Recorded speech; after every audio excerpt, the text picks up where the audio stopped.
$100 million doesn't mean what it used to. Welcome to Watch Mojo, and today we're counting down our picks for the top 10 big budget movies that have surprisingly poor quality. Before we begin, we publish new content every day, so be sure to subscribe to our channel and ring the bell to get notified about our latest videos.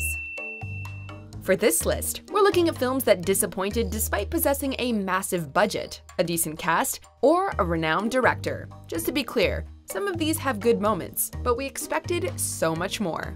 He wants to fight you so he can capture you, Zuko. Walk away! Number 10. The Adventures of Pluto Nash. How did they find us? Obviously, you did something stupid. In theory, a big-budget sci-fi comedy starring Eddie Murphy as a retired smuggler turned nightclub owner should be, at worst, a fun, if forgettable romp.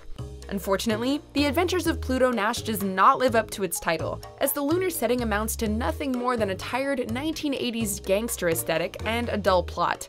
It is a pleasure to meet me. For a comedy starring Axel Foley, Basil Fawlty, and Frank Barone, The Adventures of Pluto Nash arguably lacks any wit, creativity, or genuine laugh-out-loud moments. With a budget of $100 million, Pluto Nash fell short by about $90 million. That makes me look like a big doofus, doesn't it, honey? Number 9. The Lone Ranger. The future is bright, ladies and gentlemen, and it's just around the bend. This one's closer to Wild Wild West than Blazing Saddles. Reuniting the director and star of the original 3 Pirates of the Caribbean films, Disney must have thought that The Lone Ranger would be a surefire hit. At least, that's the only way to justify the estimated $215 million budget. In that case, not so good. A family-friendly film that is too goofy for adults and too macabre for children, The Lone Ranger flopped with critics and at the box office. Clocking in at nearly 2.5 hours, this misguided reboot suggested that Johnny Depp's shtick was starting to wear thin. No! Must you jump? Number 8. Speed 2. Cruise Control. What's he riding that banana peel for? What's he doing? Seriously, who thought that a cruise liner would be the perfect setting for a high-octane chase film? While Keanu Reeves wisely evacuated this sinking ship, Sandra Bullock and Speed's director returned for this expensive sequel that doubled down on the explosions, but lacked any of the original's excitement or intensity.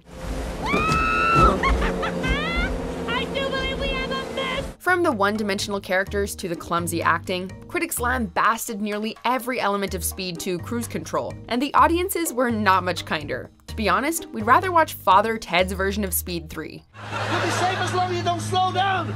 Oh, Ted, look!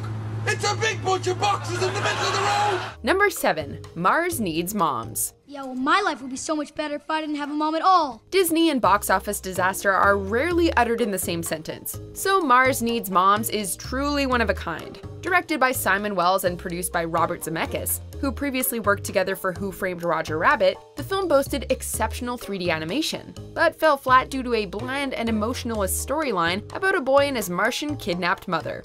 Whoa! I'm in a spaceship! Despite the game cast, Mars Needs Moms required a miracle to make back its overblown $150 million budget, and failed to even come close to turning a profit. No time! Sorry, no time! Number 6. Fantastic Four. Looks like you're home, buddy. After 4 lackluster attempts, maybe it's time to admit that this iconic superhero family may just not be destined for the big screen.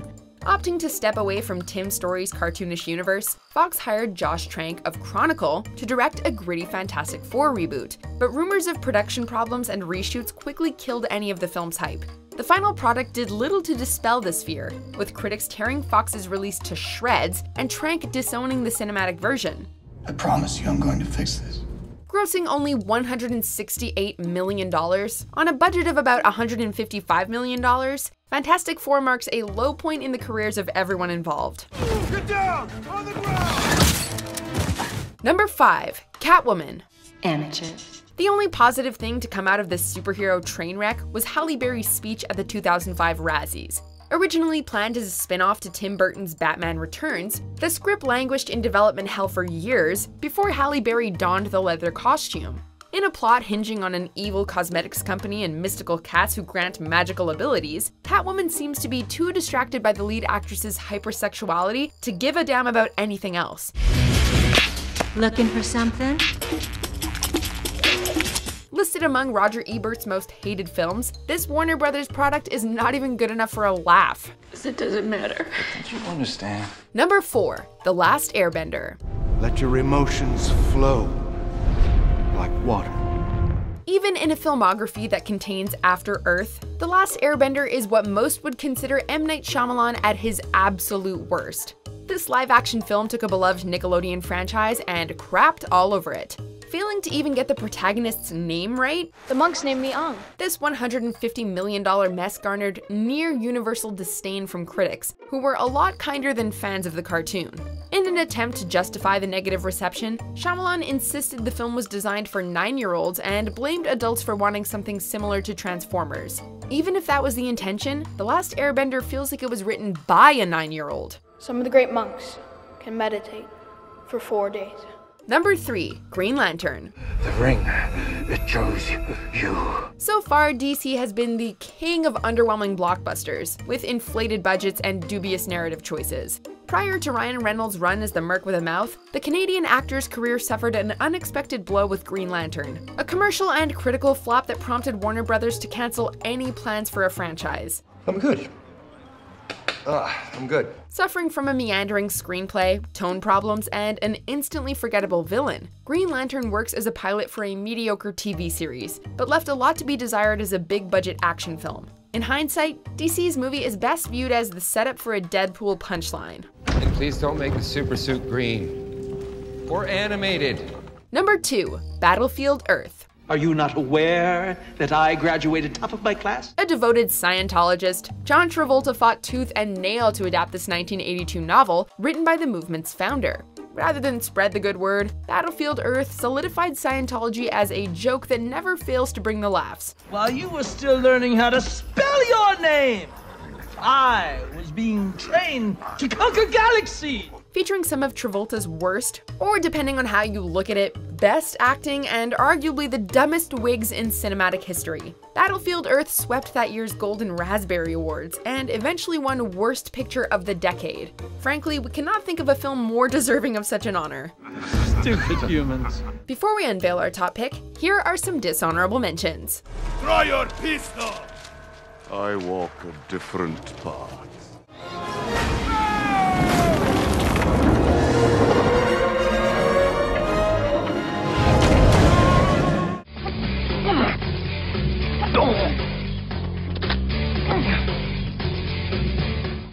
Life is an act of consumption, Jupiter. If you are his demon, then I will kill you right now!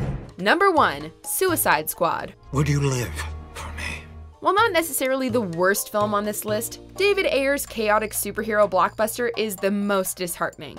Bolstered by a thrilling cast that includes Will Smith, Margot Robbie, and Viola Davis, Suicide Squad suffers from an identity crisis due to DC trying to mimic Marvel after the poorly received Batman vs. Superman: Dawn of Justice. You're my friend too. Stay evil, dollface. Overburdened with too many paper-thin characters and an unfocused storyline that flip-flops between gritty and silly, Suicide Squad possessed all the right pieces, but failed to fit them together. Colonel, for the record, this is exactly what I was concerned about. Do you agree with our picks? Check out these other great clips from WatchMojo, and be sure to subscribe and ring the bell to be notified about our latest videos.